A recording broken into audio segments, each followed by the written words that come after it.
Husband put head in gas oven, home life happy? No. Belgravia, an overseas bank clerk, absconds with fortune. How much is this fortune?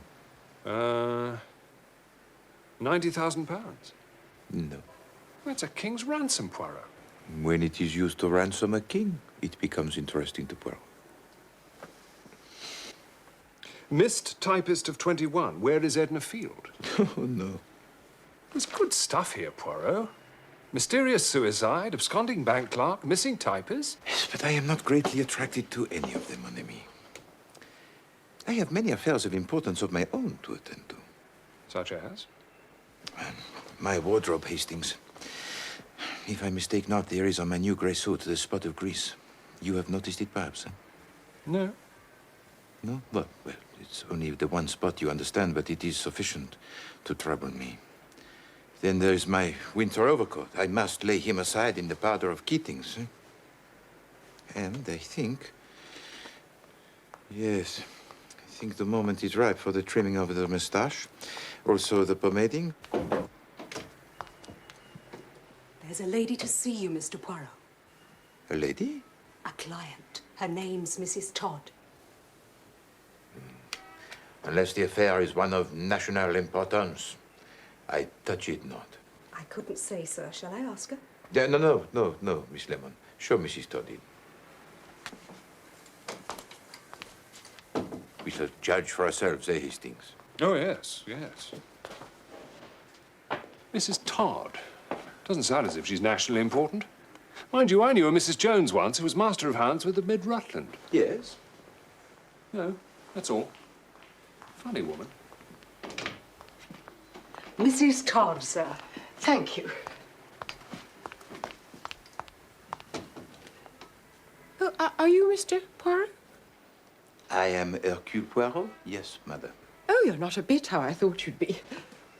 Did you pay for that bit in the paper saying what a clever detective you were, or did they put it in themselves? Madame. Oh, I'm sorry, I'm sure. But you know what newspapers are like nowadays. Nothing but puff.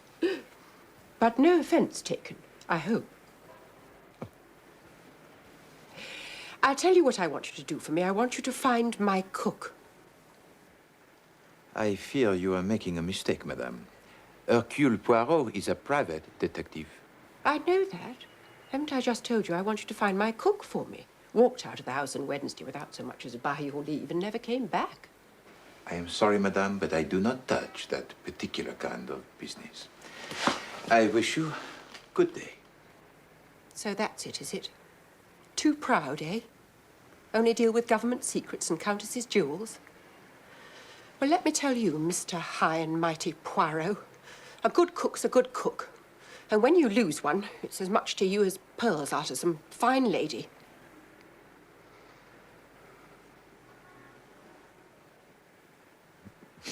Madame, you are in the right and I am in the wrong. Your remarks are just and intelligent. This case will be a novelty, Hastings. Never before have we hunted a missing domestique. Truly, here is the problem of national importance. En avant. Where do you reside, Mrs. Todd? 88 Prince Albert Road, Clapham.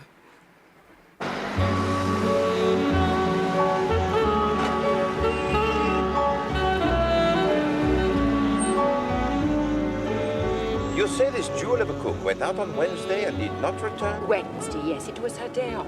The day before yesterday. Has it occurred to you, madame, that she might have met with some accident?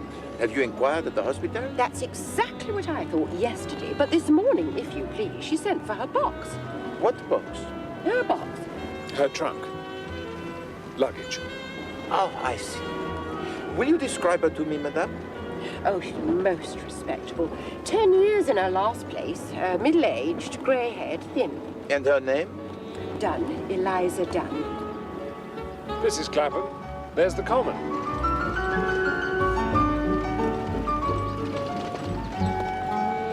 Chum. You had no disagreement with her on Wednesday, madame? No, that's what makes it all so queer. How many servants do you keep? 2. Miss Dunn and the house parlourmaid, Annie. There we are. There's 88. All right, driver.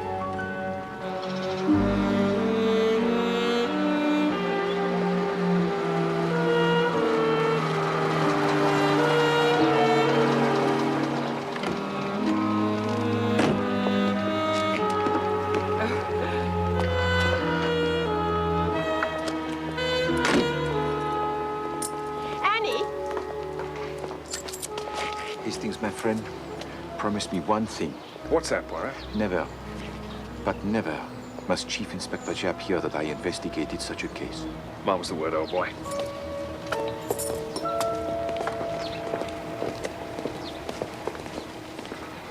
Now, Annie, this gentleman's a detective. He wants to ask you a few questions. Here we are, sir. Voyons, Mademoiselle Annie. Sit yourself. Thank you, sir. All that you shall tell us will be of the greatest importance, Annie. You alone can shed any light on the case. Without you, I can do nothing. Oh, sir, I'm sure I'll tell you anything I can, sir. That is good. Now, first of all, what is your own idea? You are a girl of remarkable intelligence that can be seen at once. But this is a queer thing, eh? What is your own explanation of Eliza's disappearance? White slavers, sir. I've said so all along, sir. Only no one will listen. Cook was always warning me against them. Don't you go sniffing no scent nor eating no sweets, no matter how gentlemanly the fellow. This is something we had not thought of, Hastings. No. Right. Good heavens. But would she have sent for her trunk? Beg pardon, sir? Miss Dunn sent for her trunk, I believe. Now, if she had truly been taken by these white slavers, would she have sent for her luggage? Well, I don't know, sir. She'd want her things, wouldn't she? Even in foreign parts, she'd want her things. Who came for her trunk, Annie? The carriers, sir. The men from Carter Patterson. And did you pack it for her? No, sir. It was already packed and corded. That is interesting. That shows that when she left the house on Wednesday, already she determined not to return. You see that, do you not? Oh, I'd never thought of that. No. Tell me now, Annie. What was the very last thing Eliza said to you before she went out? She said, if there's any stewed peaches left over from the dining room, we'll have them for supper. And a bit of bacon and fried potatoes. Mad over stewed peaches, she was. I shouldn't wonder if that wasn't the way they got her. Got. The white slavers. Ah, the stewed peaches. Quite. Thank you very much, Annie. You have been most helpful.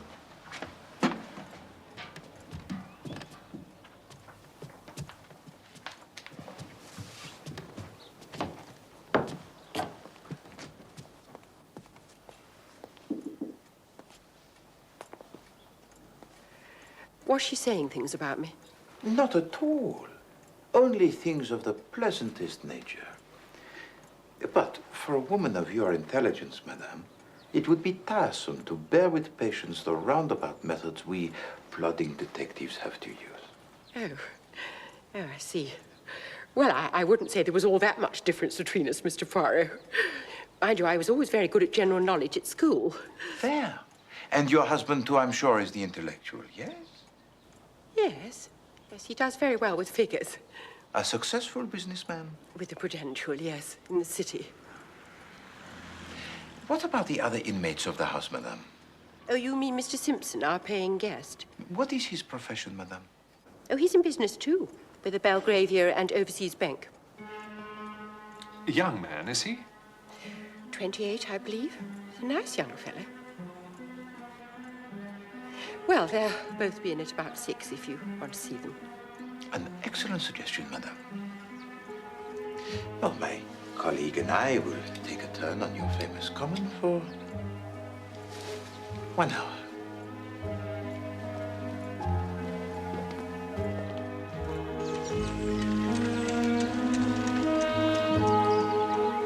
It's a curious coincidence that the paying guest Simpson works in the same bank as the absconding clerk. They must have known each other. Perhaps. Or possibly Davis visited Simpson, fell in love with the cook, and he persuaded her to accompany him on his flight. Come, Hastings. Let us go back to the Prudential, Monsieur Todd.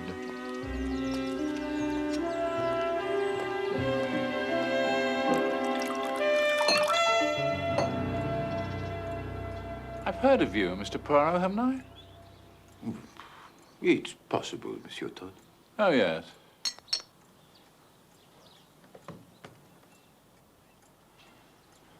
I follow crime, you know. Indeed.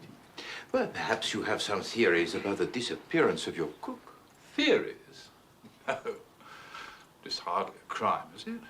Good cook, though. And economical. I'm very hot on economy. Admirable. Now, we would like to have a few words with your Mr. Simpson, if that's possible. Another one after that. Thank you. Just off the next landing.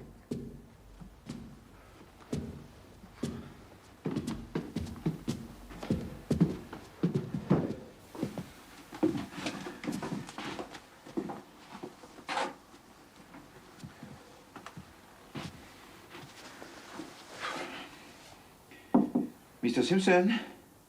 Hold on.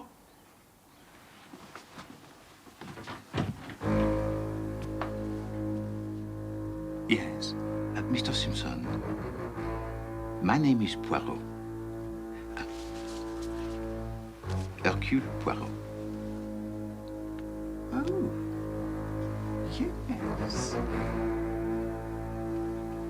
May we have a moment of your so valuable time? Certainly. Come in. Thank you.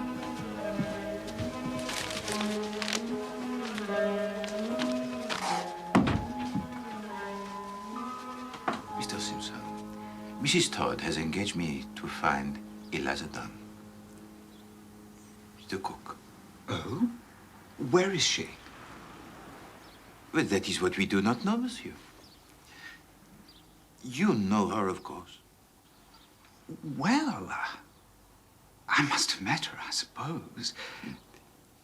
Well, it would seem that Miss Dunn has not been seen since Wednesday.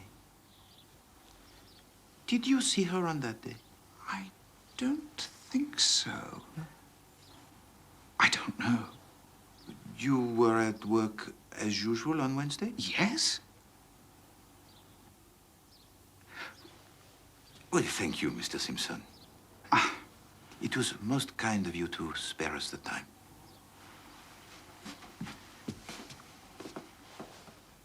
Tell me, Mr. Simpson, what does a young fellow find to do around here of an evening, huh? Oh, the usual things, you know. Oh, what, musical evenings, amateur theatricals, that kind of thing? Yes, I suppose so. But you do not interest yourself, hmm? Afraid not. No. Thank you.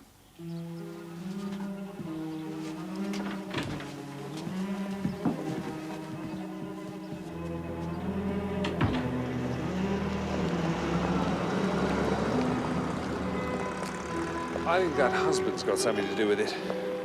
To do with the missing cook? There's something about him I don't trust. Merely because a man does not offer you a drink, Hastings, does not mean that he is necessarily guilty of other crimes. Well, there doesn't seem to be any crime at all, as far as I can see. No, it is a curious case, full of contradictory features. I am interested. Oh, yes. I am distinctly interested.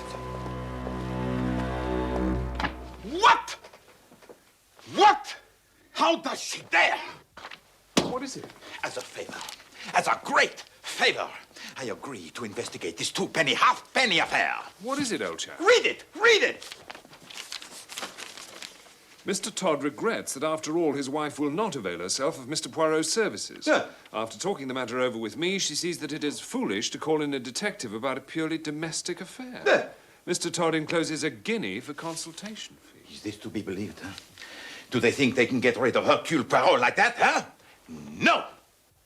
No, no, no, no, no, no! 36 times! No! They send me 1 guinea, huh? No! I will spend my own guineas. 3,600 of them, if need be. But I will get to the bottom of this matter. If Eliza Dunn will communicate with this address, she will hear something to her profit. Advantage. Yes? Yes. Good. You have that, Miss Lemon? Yes, Mr. Poirot. Put it in all the papers you can think of. She won't read the Times, I shouldn't think. No, my dear Miss Lemon, perhaps she will not. But perhaps her new employers will. Now run along, Miss Lemon. Feet, feet. And you, Hastings, do not you run away with such celerity. I have work for you too. Oh, as a matter of fact, I was thinking of popping down to Sandown this afternoon. No, no, no. You do not pop. Well, there's a horse running a pal of mine owns a leg of. When he owns 4 legs, I pop with you. But now it's time for work, yes? I want you to telephone all the domestic agencies you can find and see if they have found Miss Eliza Dunn a new post. As for me, I pop to the City of London.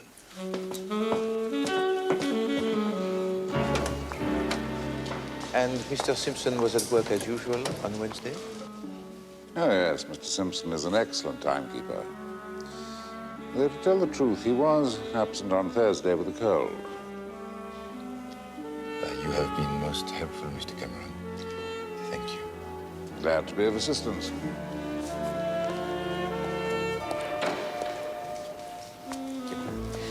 It is an unfortunate occurrence, this business of Davis absconding. Oh, you read about that, did you? Well, one could scarcely miss it. Well, the newspapers love scandals about banks. That is human nature, Mr. Cameron. But it is comforting for us mere mortals to know that banks, too, have their difficulties. Again, I thank you, monsieur.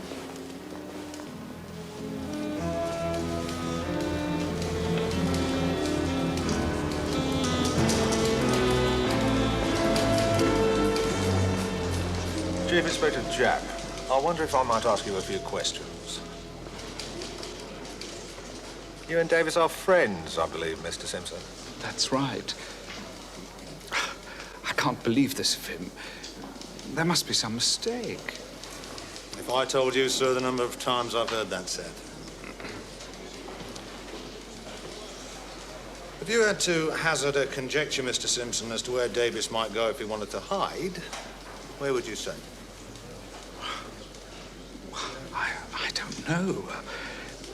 He was fond of Broadstairs.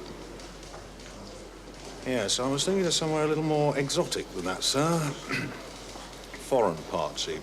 Oh, I don't think he's ever been abroad. You were at work as usual on Wednesday, were you, Mr. Simpson? It's Thursday you want to know about, surely. And I was away on Thursday. No, Mr. Simpson. Although the bonds were found to be missing on Thursday, we believe that they must have been removed from the bank on Wednesday. I was here all day Wednesday.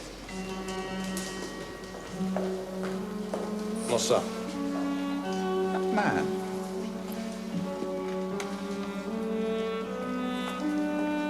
What about it? He was at my diggings yesterday.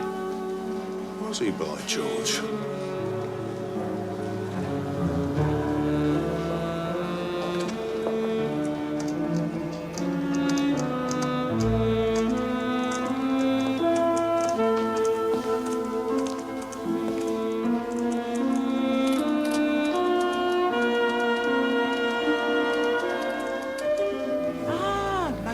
Chief Inspector Jean. After the reward, eh, Poirot? Oh, no. No, I am engaged on quite a different case. And what would this different case be, then? Ah, well, now, there is such a thing as client confidentiality, Chief Inspector. Let me just say that this case I am engaged on is of national importance. Well, I'm glad to hear it, Poirot. Someone was trying to tell me you'd gone into the missing domestics business. No, I said. Not Poirot, I said. Hard times or not, he wouldn't fall that far.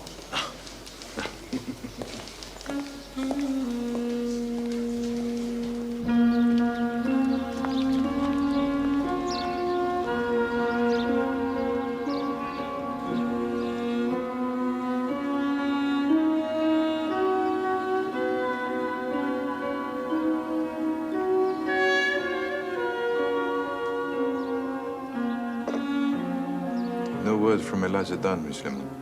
No, Mr. Poirot.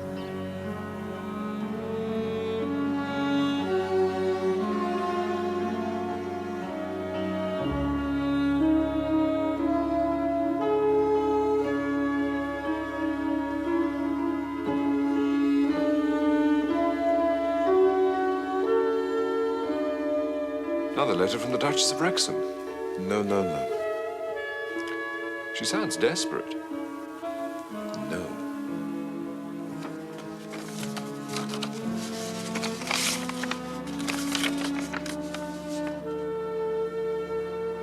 Good heavens.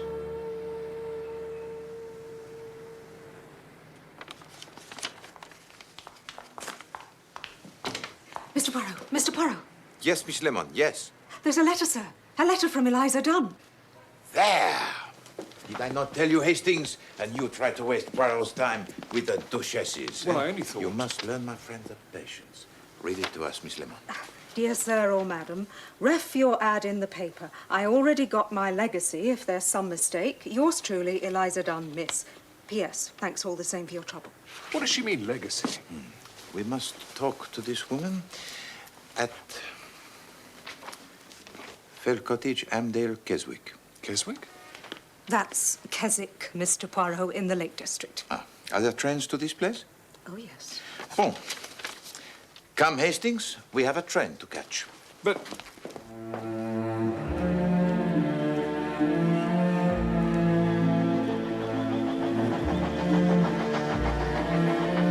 Look at it, Hastings. Not a building in sight. Not a restaurant. Not a theater. Not an art gallery. A wasteland. I thought you liked the country.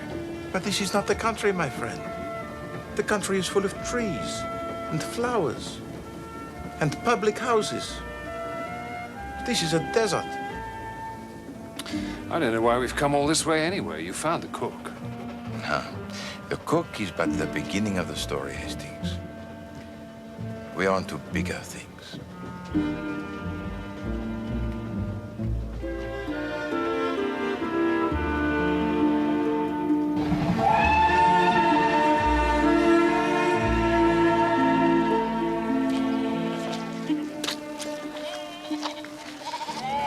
Look at that, Poirot.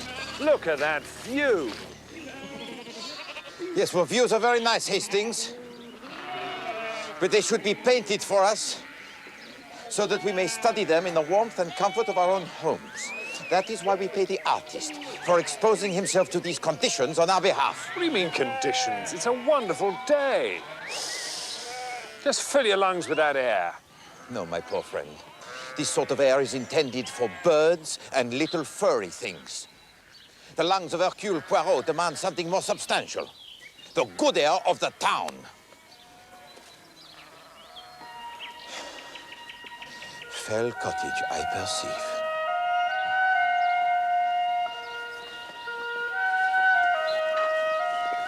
We have got the right Eliza Dunn, have we? I mean, what's she doing all the way up here? That is what we are here to find out.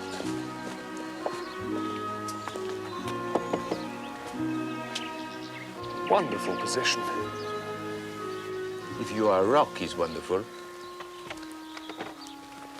Yes?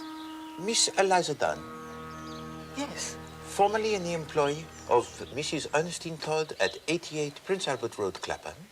That's right. I am Hercule Poirot, Miss Dunn. Well, you were kind enough to answer my newspaper advertisement. Oh, yes. Well, like I said in my letter, sir, I've already got my legacy. Miss Dunn, may we be permitted to come into the house for a moment? I'm sure your employer will not object. No, she won't mind. Come in. Thank you. Come in.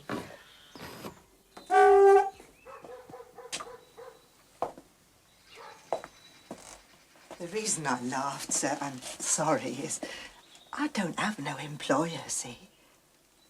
This is my house. Oh, Miss Dunn, forgive me. That's all right, sir. You wasn't to know.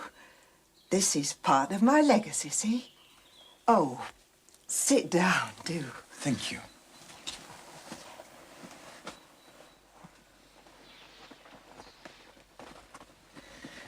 Now, Miss Dunn, you have mentioned your legacy, but Captain Hastings and I, we know nothing of this. What was the ad then? Your late mistress, Mrs. Todd, was much concerned about you. She feared some accident might have befallen you. But didn't she get my letter? No, she got no letter. She got no word of any kind. Oh, dear, sir. I gave the letter to Mr. Crotchet. I said most particular he was to give it to Mrs. Todd. Oh, dear. Well, perhaps you would recount to Captain Hastings and me the whole story? Well,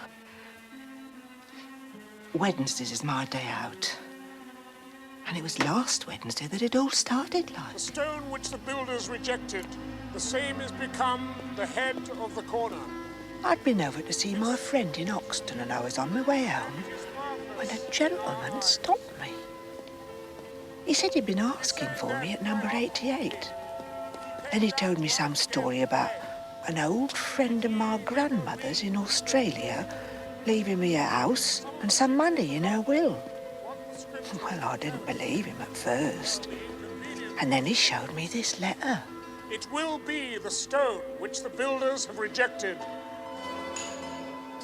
Who was these lawyers, Hurst and Crotchet, 127 Wentworth Way, Melbourne? Well, one of them is right here, Miss Dunn. Benjamin Crotchet, attorney at law. I hope that allays your very understandable fears. Oh, yes, indeed, sir. I didn't mean to doubt you. Now, Miss Dunn, to business. I do have to tell you that the house is in Keswick. Ah, that's just over by Acton, isn't it, sir? No, Miss Dunn, it's in the north of England, near Carlisle. Oh, my good God. But before we confront that particular difficulty, there is one other stipulation that we should get out of the way. And whatever's that, sir? Well, it's of no importance as it doesn't apply in this case, thank heaven. It's just a stipulation that you should not be in domestic service. Oh. Whatever's the matter, Miss Dunn? I'm a cook, sir. Didn't they tell you at the house? My dear Miss Dunn, I had no idea. This is very unfortunate. Will I have to lose the money, sir? And the house, sir? Sounds ever so nice. Even if it is a bit out of the way. I believe I have it. We lawyers always know a thing or two. The way out here is for you to have left your employment before we met. But we have met, sir, I mean, and I haven't. Haven't you? No. Haven't you, Miss Dunn? How?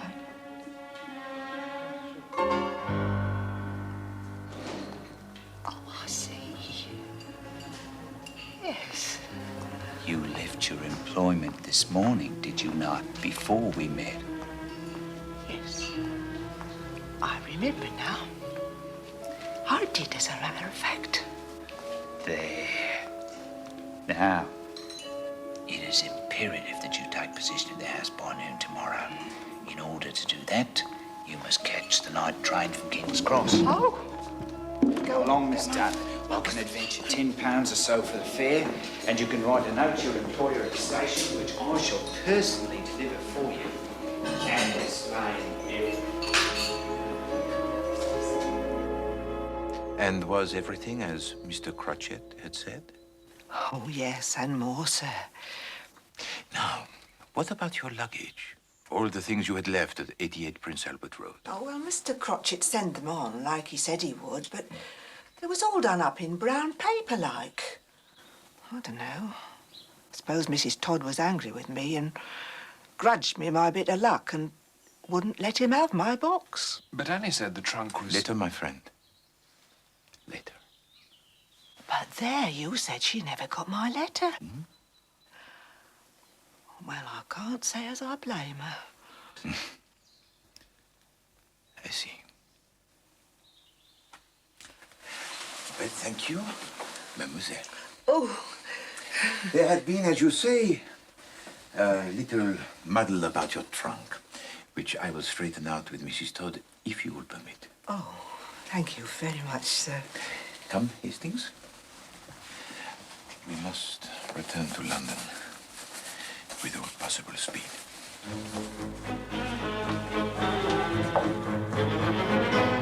Is there nowhere you can contact the Chief Inspector Japp? Then telephone him at his home. Yes, of the greatest urgency. Tell him he should not be looking for Davis. He should be looking for Simpson. No, not Davis, but Simpson!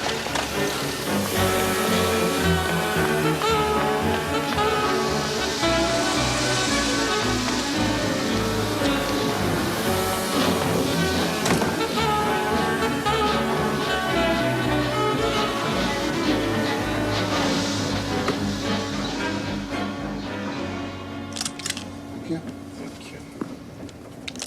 Thank you very much.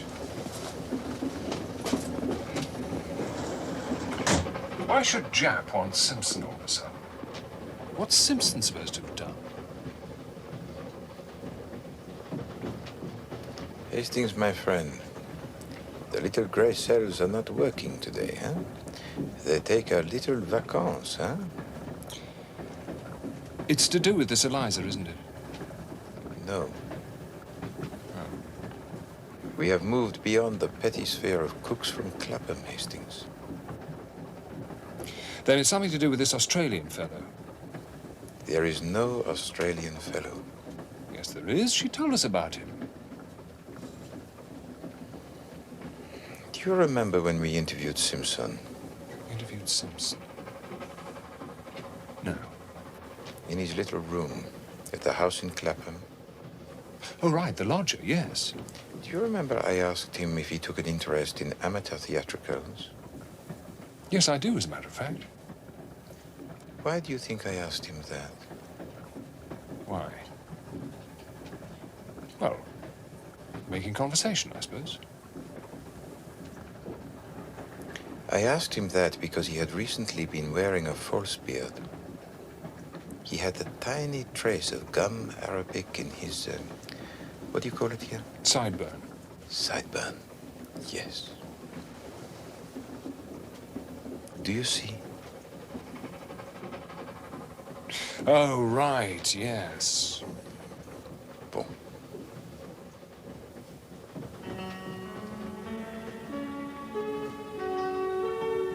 The Australian was Simpson in a false beard.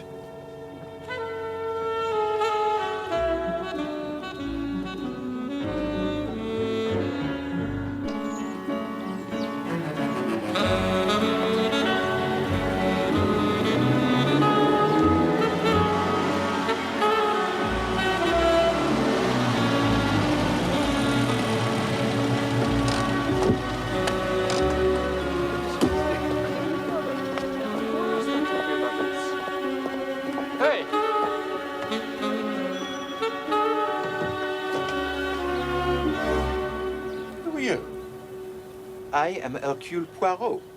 Who are you? Sarge, there's some French gent at the door.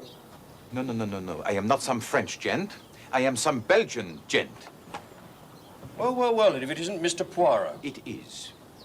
Is the lady of the house in? The Chief Inspector's here. Mr. Poirot! Ah, Mrs. Todd, good I don't morning. know how you have the impertinence to show your face here again. But, Mrs. Todd... You were paid off, Mr. Poirot. You were paid off handsomely. Well... And then look at this. We've got policemen crawling all over the house. Yet... You're not too popular in Clapham this morning, Poirot. Bit of a wild goose chase, this. As far as we can ascertain, this Mr. Simpson of yours is a perfectly respectable young bank employee who happens to have gone home to his family. We have the Shropshire Constabulary checking that at the moment. I only wanted to ask... No. Well, perhaps you'd be interested to know... No, I wouldn't. Good day, Mr. Poirot. Poirot?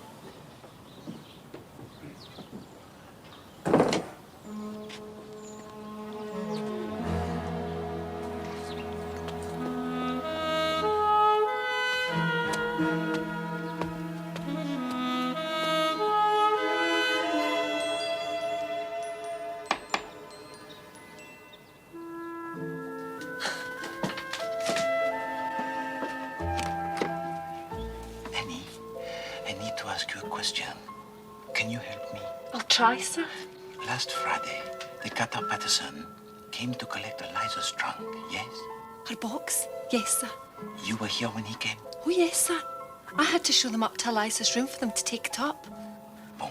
It was ever so heavy, sir. It took 3 of them to get it down the stairs.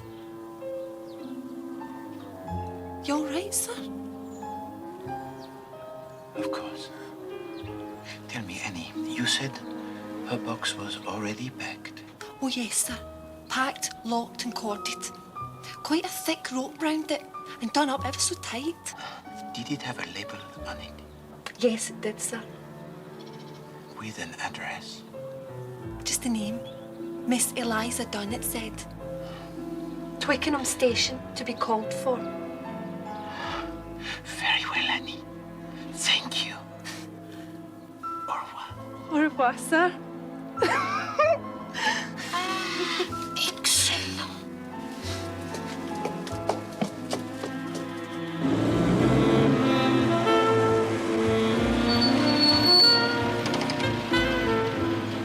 Then why would Crotchet want to perpetrate such an elaborate hoax? Ah, that is a very good question, Hastings. But Eliza Dunn has got her house. I shall be surprised if she finds she has more than a 6-month lease. So what did Crotchet want? Crotchet? Well, Simpson then, pretending to be Crotchet. He wanted something that Eliza Dunn had. Money, the Australian legacy. He wanted a battered old tin trunk. Her trunk? With nothing in it? But he could buy a trunk. Oh, but he did not want a new trunk, mon ami. He wanted a trunk of pedigree. A trunk of assured respectability. Now, look here, Poirot. What would Simpson want an old trunk for? To put the body in, of course.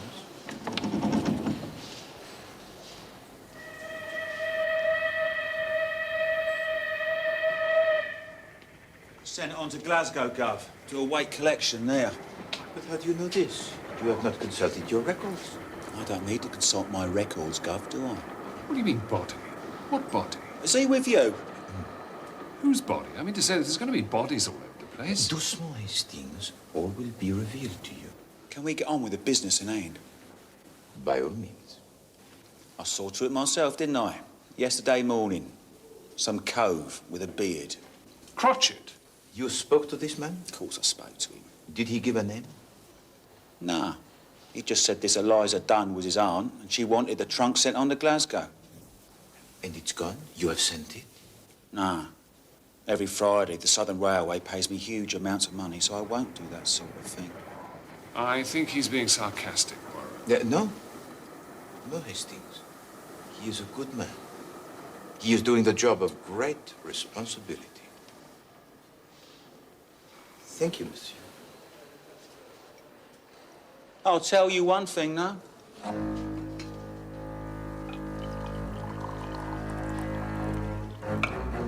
And what is that, monsieur? Are you looking for this bloke or something? Well, of course we're looking for him. I'm talking to the engineer, not the oil rag. Now, look here. No, Hastings.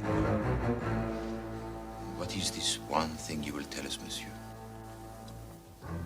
All right. I'll tell you. I'll tell you where he is. There. Go on. Well, at least where I think he is. Ah, a bit less sure now. I bet he is. I bet he's where I say. And where do you say? Bolivia. There. Bolivia. That's in South America. And what is it that makes you think he is in Bolivia? Well, going there, at least, on his way, like. He has to pay for this trunk to be sent on to Glasgow, see? I see.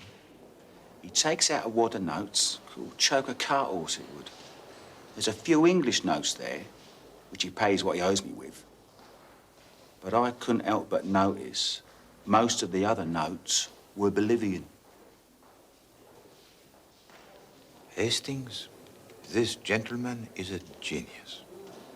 How do you know they were Bolivian? Well, one tiny little thing was, they had Bolivia written all over them, didn't they?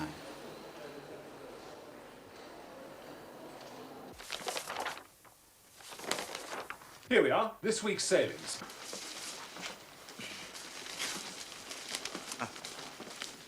Nothing for Bolivia today. Bolivia is a landlocked country, Hastings. Ah, that explains it then.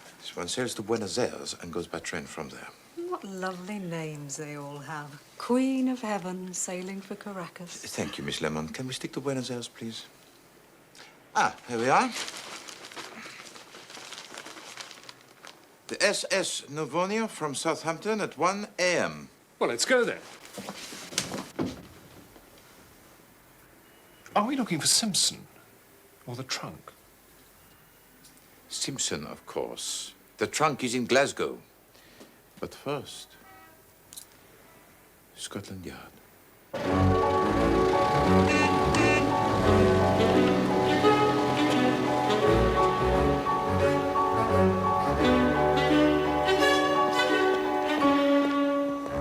And of course, you see some sinister point in all this Arthur Simpson's activities. Oh, yes, of course, Chief Inspector. 6 months' rent on a house, £150 to Miss Dunn. It is not much to assure the success of his plan. And this famous plan is? I mean, we've heard a lot about it, Mr. Poirot, and I'm sure it's been very entertaining, but... We are wasting time, Chief Inspector. Go on, then. His plan, of course, is to steal £90,000 worth of negotiable securities from the Belgravia and Overseas Bank. No, that's Davis.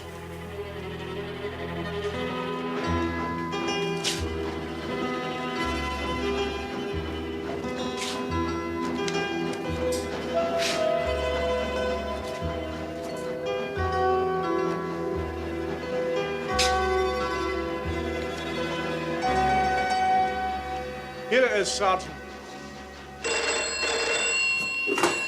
Chief Inspector Japp speaking. Oh, yes, Sergeant. Good. Good. It's Glasgow. They found the trunk. And? What do you mean, and? Have they opened it? Sergeant Hendry, have you opened the trunk? Ah, yes, I see. Apparently they need a warrant up there. Mon Dieu. There is a body in that trunk. A body. Look, Sergeant, there seems to be the possibility there's a body in that trunk. Yes, a dead body. You will? All right, thank you. He thinks that may expedite matters. He's going to ring me back. Now then, what body? Whose body? Davis, of course. This is nonsense, Poirot. Davis stole those securities from the bank. Davis is the one who disappeared the day after. Precisely. You think what Simpson wanted you to think. Listen, Chief Inspector. On Wednesday, Simpson, disguised, decoys away the cook. Now, he has already removed the securities from the bank, but knows that this will not be discovered until Thursday afternoon. Now, he does not go to the bank on Thursday. Instead, he lies in wait for Davis when he comes out to lunch and asks him to come to Clapham with him. Now, it is the maid's day out. Mrs. Todd is at the shops. There is no one in the house. Simpson kills Davis.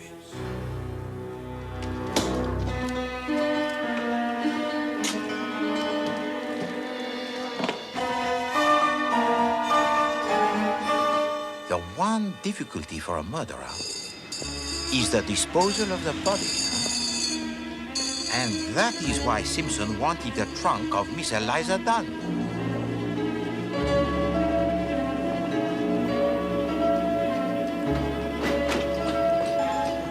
And now, if I am not much mistaken, my friends, it is here we will apprehend our murderer.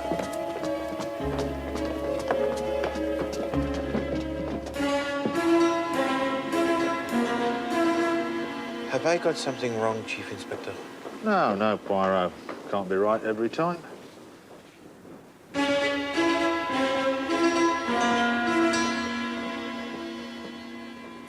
Mon Dieu, I am wrong.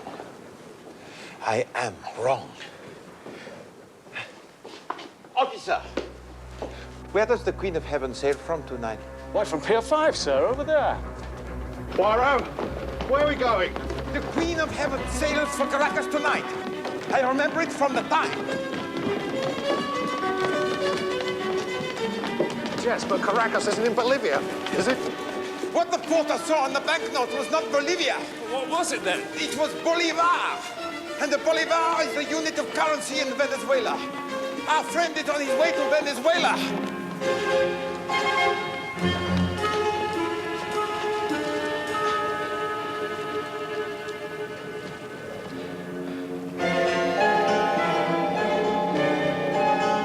Simpson!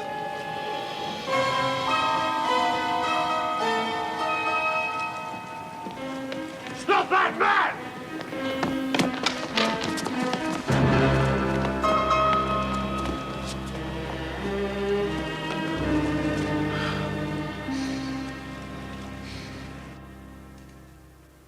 No, Miss Lemon, to the left. At least 1 centimeter to the left. That's better.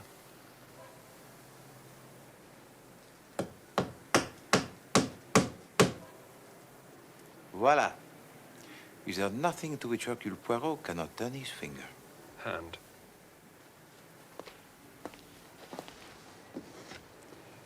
Pay to Hercule Poirot the sum of 1 guinea only, Ernest Todd. It is to me, Hastings, a little reminder never to despise the trivial, but the undignified. A disappearing domestic at one end, a cold-blooded murder at the other.